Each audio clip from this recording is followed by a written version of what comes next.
17 апрелде Кожомкул атындагы спорт ордосунда Адеп Башаты коомдук прогрессивдүү фонду Кыргызстан мусулмандарынын дин башкармалыгы менен биргеликте республикалык 3-чү Куран жарышын өткөрдү.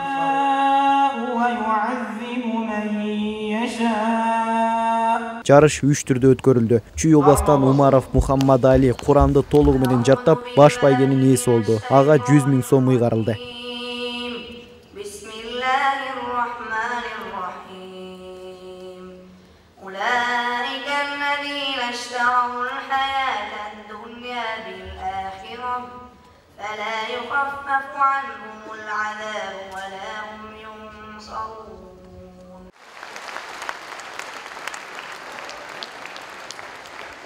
Ош областынан Табалды уулу Рамазан Куранды көркөм окуу боюнча биринчиликти алып, 20 000 сом байгеге ээ болду.